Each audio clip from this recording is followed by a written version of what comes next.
If your toilet is super dirty or has stubborn hard water rings, or maybe you've just never done this before, that's okay. Let me show you the best way to clean that up. The first step is to always dust the toilet first before you spray any cleaners down. Now for this, you can use a few different things you have around the house. You can just use some simple toilet paper or even paper towel. Personally, I really like to use old Swiffer dusting heads. I keep a few just for this job. Now, I don't use them anywhere else once this is done. That's why I like to use the old ones. I'll just throw them away. But it's always a good idea to start at the top and dust your way down to the base of the toilet. Usually the base is really dusty too, just because oftentimes that's a forgotten area.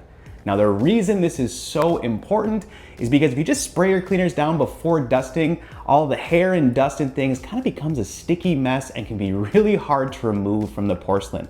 I know for myself, before I started doing this, I would wipe a toilet down like 15 times trying to get those few hairs off, and it just was so frustrating. So by taking a few extra minutes, dust your toilet first, it really sets the cleanup for success and makes things so much easier. Before we move on to the next step, a quick pro tip for you, especially if your toilet bowl is super dirty like this one here, is just to grab a bucket and fill it up some water and then pour it in the toilet.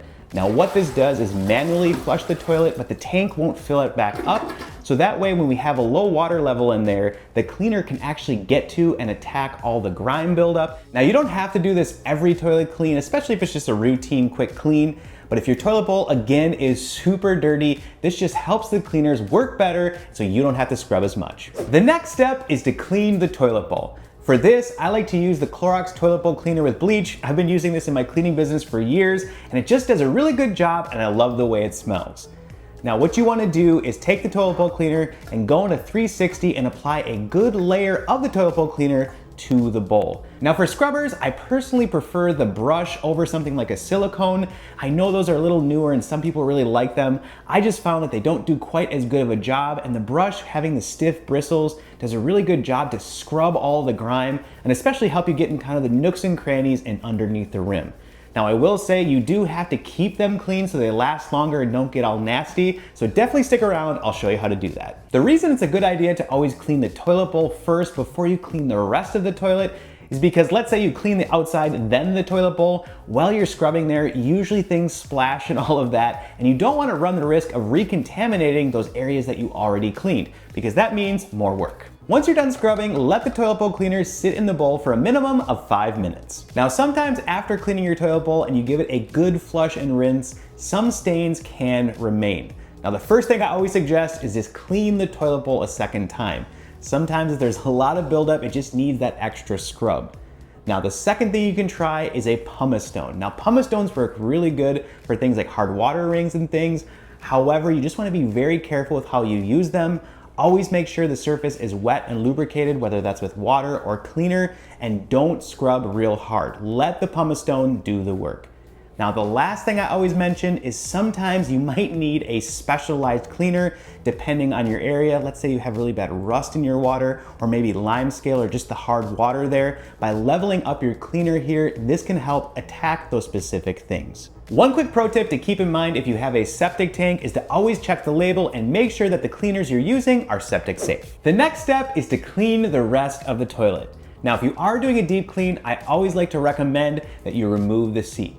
To do this, it's pretty simple. Many times you just have to undo the 2 screws and it will easily lift up. Now some seats like this one here is actually designed to be easily taken off. All you have to do is flip the flaps and then pull it back. But I will say if your screws are still in place when you're doing a deep clean, I always like to completely remove them. That way I can completely clean that area and make sure there's no grime left behind. When it comes to cleaner for this part of the job, there's 2 that I like to recommend. Now, if you like to use bleach in your household, one that works really, really well is Clorox Cleanup. Now with this one, I will say though, it's bleach based, so you just want to be careful with where you spray it and always make sure you use it on a bleach safe surface. Now another really nice disinfectant that I like to use as well if I'm not using the bleach based one is this one here from Inside. It does a really good job, and what I like about this one too is it helps deodorize those areas that are a little stinky as well, and it's safe on most surfaces. I will say though, the Inside is a lot harder to find, so many times I just use the Clorox Cleanup. When it comes to applying the cleaner, I like to just spray the entire toilet down from top to bottom, making sure I spray every square inch because I don't want to leave any germs behind. Now, depending on what cleaner you decide to use, always make sure to double check the label and let it sit on the surface for the appropriate amount of time. That way you can completely disinfect the surface. Once the cleaner is done sitting on the surface, then I like to come through and wipe the entire toilet down. Now you can do this a few different ways. You can just use paper towels if you'd like, that way they're disposable and you don't have to worry about washing towels, or you can use some nice cleaning towels as well.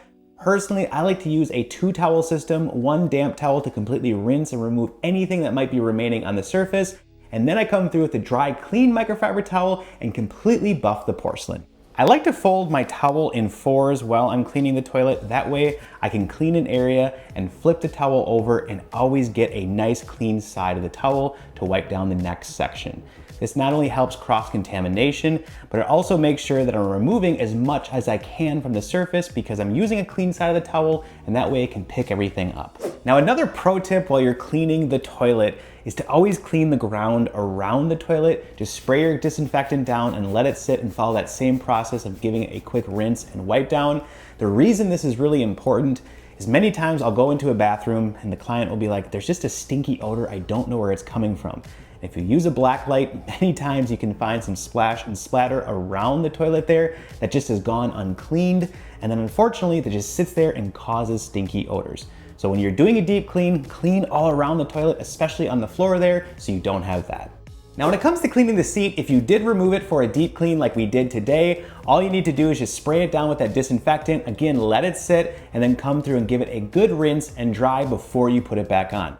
But I will say, some people get really upset with me when I suggest this and they think it's gross. I totally get it, that's okay. You can even just bring it outside and spray it with a hose. Now, if it's just a normal everyday clean and you didn't take it off, that's okay, just clean everything in place with the rest of the toilet. Now, how often should you clean your toilet? Well, your toilet is one of the most used items in your home, so I do recommend you do it at least once a week, but the more people you have in your home and the more people you have using it on a daily basis, you probably want to do it a little bit more often.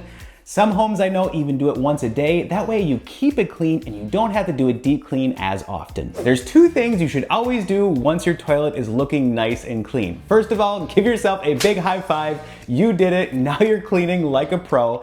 And the second is to always clean your toilet brush. Now I recommend you do this after every single use, that way it doesn't get gross and nasty. Just grab your disinfectant, spray it down really good, and then pinch it between the seat and the bowl and let it dry. And there you have it, now you know the best way to get your toilet nice and clean. Thanks so much for watching as always, and if you're new here, consider subscribing and smash that like button. I also need to give a huge shout out to the Clean Squad members both on Patreon and here on YouTube. Now if you want to join the Clean Squad, you can click join on YouTube or follow the link down in the description over to Patreon. Thanks again for watching, and as always, I'll see you on the next clean.